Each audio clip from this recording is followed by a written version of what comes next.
Bonjour ou bonsoir frères et sœurs. Je voulais faire cette petite vidéo d'exhortation biblique comme d'habitude. Je demande d'abord que Dieu me pardonne mes péchés, qu'il pardonne vos péchés aussi, qu'il pardonne les péchés de chacun d'entre nous et que nous puissions délivrer un message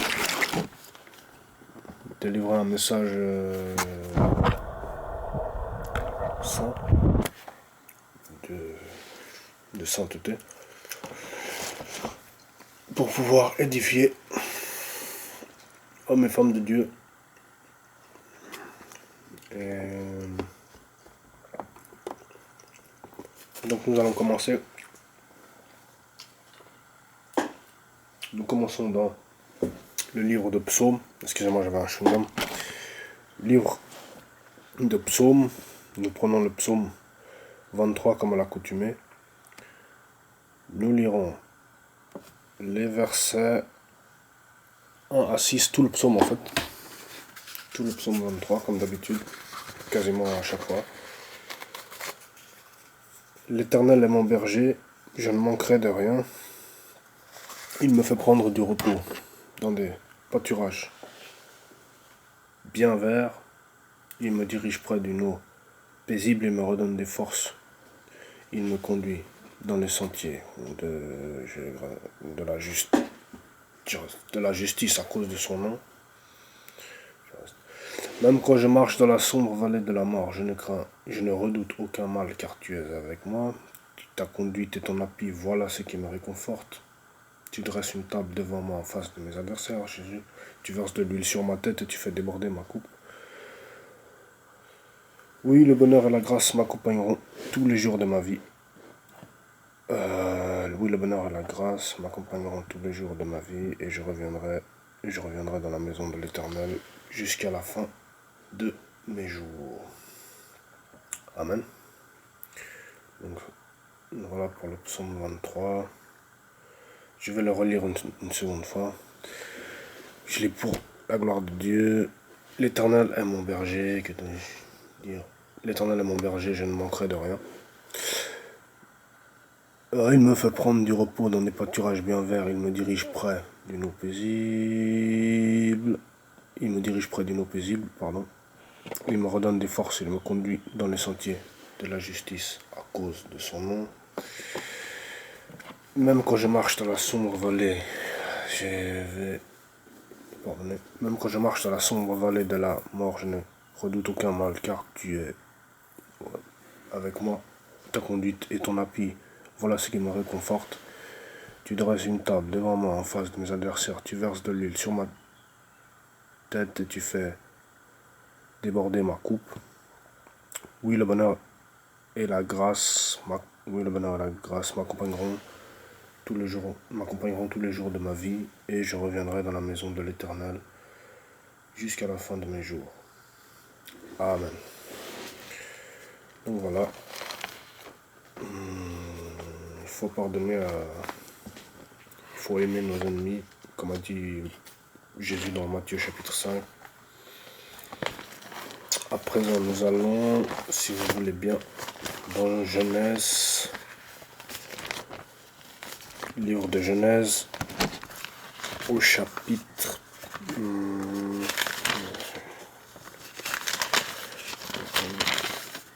livre de Genèse, au chapitre 22. Genèse chapitre 22, nous lirons tout le chapitre. Le titre de ce chapitre c'est « Mise à l'épreuve d'Abraham ». Mise à l'épreuve d'Abraham. Je lis pour la gloire de Dieu. Après cela, Dieu mit Abraham à l'épreuve, Il lui dit, Abraham, celui-ci répondit, me voici. Dieu dit, prends ton fils unique, celui que tu aimes, Isaac. Va-t'en au pays de Morija, et là, offre-le en holocauste sur l'une des montagnes que je t'indiquerai. Abraham se leva de bon matin, sella son âne, il prit avec lui 2 serviteurs et son fils Isaac. Il fendit du bois pour l'Holocauste et partit pour aller à l'endroit que Dieu lui avait indiqué. Il fendit du bois pour l'Holocauste et partit pour aller à l'endroit que Dieu lui avait indiqué. Le 3e jour, Abraham leva les yeux et vit l'endroit de loin. Il dit à ses serviteurs, restez ici avec l'âne. Il dit à ses serviteurs, restez ici avec l'âne. Le jeune homme et moi, nous irons jusque là-bas pour adorer, puis nous reviendrons vers vous. Abraham prit le bois pour l'Holocauste, le chargea sur son fils Isaac, et porta lui-même le feu et le couteau. Ils marchèrent tous les deux ensemble. Alors Isaac s'adressa à son père Abraham en disant, Ils marchèrent tous les deux ensemble. Alors Isaac s'adressa à son père Abraham en disant, Mon père. Il répondit, Me voici, mon fils. Isaac reprit, Voici le feu et le bois, mais où se trouve l'agneau pour l'Holocauste? Abraham répondit, Mon fils, Dieu pourvoira lui-même à l'agneau pour l'Holocauste. Et ils continuèrent à marcher tous les deux ensemble. Lorsqu'ils furent arrivés à l'endroit que Dieu lui avait indiqué, Abraham y construisit un autel et rangea le bois. Il attacha son fils Isaac et le mit sur l'autel par-dessus le bois. Puis Abraham tendit la main et prit le couteau pour égorger son fils. Alors l'ange de l'Éternel l'appela depuis le ciel et dit, Abraham, Abraham. Il répondit, Me voici. L'ange dit, Ne porte pas la main sur l'enfant et ne lui fais rien, car je sais maintenant que tu crains Dieu et que tu n'as pas refusé ton fils unique. Abraham leva les yeux et vit derrière lui un bélier retenu par les cornes dans un buisson. Non. Il alla prendre le bélier et le fit en holocauste à la place de son fils. Il alla prendre le bélier et l'offrit en holocauste à la place de son fils. Ça va tenir bon. Abraham donna à cet endroit le nom de Yahweh Jireh. C'est pourquoi l'on dit aujourd'hui à la montagne de l'Éternel, il sera pourvu. Verset 15. L'ange de l'Éternel appela une deuxième fois Abraham depuis le ciel. Il dit, Je le jure par moi-même, déclaration de l'Éternel, parce que tu as fait cela et que tu n'as pas refusé ton fils unique, je te bénirai et je multiplierai ta descendance. Elle sera aussi nombreuse que les étoiles du ciel, pareille au sable qui est au bord de la mer. De plus, ta descendance possédera les villes de ses ennemis. Toutes les nations de la terre seront bénies en ta descendance parce que tu m'as obéi. Abraham retourna vers ses serviteurs. Ils se levèrent et repartirent ensemble à Beersheba. En effet, Abraham habitait à Beersheba. Après cela, on annonça à Abraham, Milca a aussi donné des fils à ton frère Nacor. Outre son aînée épouse, son frère, Kemuel le père d'Aram, Kézed Azo, Pildash, Jidlaph et Bethuel. Bethuel a eu pour fils Rebecca. Voilà les 8 fils que Milca a donné à Nacor, le frère d'Abraham. Sa concubine appelée Reuma a aussi mis au monde Tébak, Gaham, Tahash et Maka. Amen. J'aime ce verset qui dit, versets 16 et 17, il dit, je le jure par moi-même,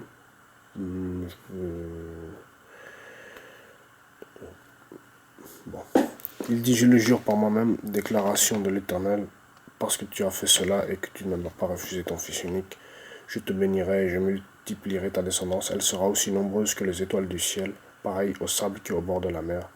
De plus, ta descendance possédera les villes de ses ennemis. Amen. Voilà ce que je vais lire avec vous. Non.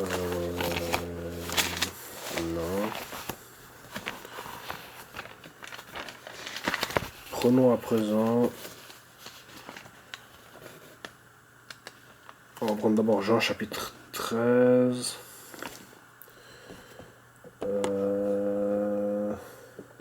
Jean chapitre 13. Je lis pour la gloire de Dieu. Ensuite nous lirons, je l'ai pris sur l'ordinateur, 2 Timothée chapitre 3. Non.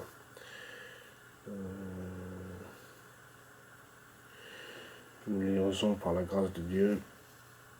Alors Jean chapitre 13, verset 34 à 35. Je lis pour la gloire de Dieu, Jean chapitre 13, verset 34 à 35. Par la grâce de Dieu. Je vous donne un commandement nouveau. Aimez-vous les uns les autres comme je vous ai aimé.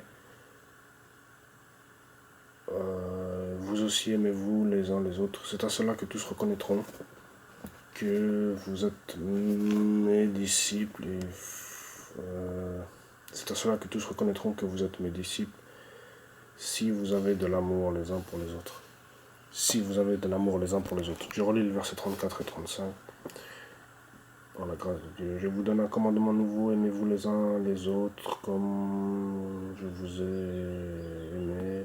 Vous aussi aimez-vous les uns les autres. C'est à cela que tous reconnaîtront que vous êtes mes disciples si vous avez de l'amour les uns pour les autres. Amen. Voilà. Et lisons encore par la grâce de Dieu. Par la grâce de Dieu. 2 Timothée chapitre 3, versets 1 à 2. Je lis pour la gloire de Dieu. 2 Timothée chapitre 3, versets 1 à 2 dans le Nouveau Testament. Sache que dans les derniers jours, il y aura des temps difficiles car les hommes seront égoïstes, amis de l'argent, fanfarons, hautains, blasphémateurs, rebelles à leurs parents, ingrats, irréligieux. Voilà, ça c'est 2 Timothée chapitre 3, versets 1 à 2. Je vous recommande de le lire. 2 Timothée chapitre 3. Dans les derniers jours, il y aura des temps difficiles, les hommes seront égoïstes, amis de l'argent, fanfarons, hautains, blasphémateurs, etc. Amen. Ça c'est Dieu qui nous a avertis par la bouche, par l'intermédiaire de l'apôtre Paul. Et voilà comment où on en est. Parce que les derniers jours c'est aujourd'hui. Je sais pas, excusez-moi pour la. Si vous ne me voyez pas, mais écoutez le son de ma voix uniquement et suivez avec votre Bible. Je pense que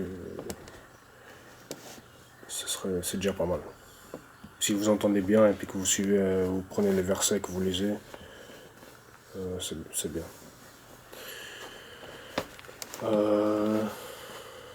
Ensuite, peut-être que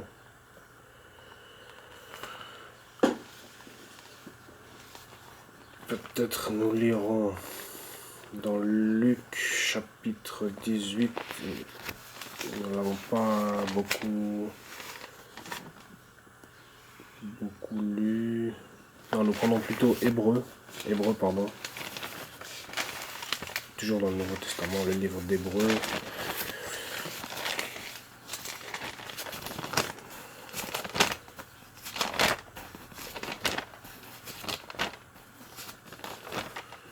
Hébreu chapitre 6, nous lirons les versets 18 et 19. Hébreu chapitre 6, versets 18 et 19. Je lis pour la gloire de Dieu. Ainsi, par 2 actes irrévocables dans lesquels il est impossible que Dieu mente, nous sommes puissamment encouragés, nous dont le seul refuge a été de saisir l'espérance qui nous était proposée. Cette espérance, nous la possédons comme une encre solide et sûre de l'âme. Elle pénètre au-delà du voile. Elle pénètre derrière le voile, pardon. Donc, cette espérance, nous la possédons, verset 19, comme une encre solide et sûre de l'âme. Elle pénètre derrière le voile. Donc, voilà. Non. Et nous prendrons encore Proverbe chapitre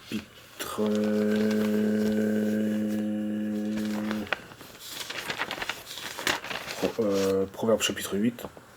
Je lis à partir du verset 10 jusqu'au verset 11.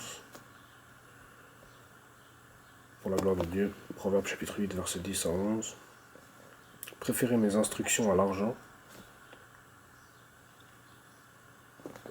Préférez mes instructions à l'argent. Et la connaissance alors le plus précieux. En effet, la sagesse vaut mieux que les perles. Elle a plus de valeur que tout ce qu'on pourrait désirer. Là, je relis le verset 10 et 11 de Proverbes chapitre 8. Nous revenons et restons dans l'Ancien Testament. Préférez mes instructions à l'argent et la connaissance à l'or le plus précieux. En effet, la sagesse vaut mieux que les perles, elle a plus de valeur que tout ce qu'on pourrait désirer. La sagesse vaut mieux que les perles. Amen. C'est ça que je voulais lire avec vous. Et puis nous pouvons finir avec Psaume, par la grâce de Dieu, Psaume 23. Psaume chapitre 23. Je lis pour la gloire de Dieu. L'Éternel est mon berger, je ne manquerai de rien. Il me fait prendre du repos dans des pâturages bien verts. Il me dirige près d'une eau paisible. Il me redonne des forces, il me conduit dans les sentiers de la justice, que dire, à cause de son nom. Il me conduit dans les sentiers de la justice à cause de son nom. Même quand je marche dans la sombre vallée de la mort, je ne redoute aucun mal, car tu es avec moi. Car il est avec moi. Ta conduite et ton appui, voilà ce qui me réconforte. Tu dresses une table devant moi en face de mes adversaires. Tu verses de l'huile sur ma tête et tu fais déborder ma coupe. Oui, le bonheur et la grâce m'accompagneront tous les jours de ma vie. Oui, le bonheur et la grâce m'accompagneront tous les jours de ma vie et je reviendrai dans la maison de l'Éternel jusqu'à la fin de mes jours. Amen. Donc voilà. J'espère que ça vous aura quand même plu. Et on voit pas ma tête. Le son peut-être il n'est pas très bon, mais on fait comme on peut. J'espère faire mieux la prochaine fois. À la prochaine. Ciao.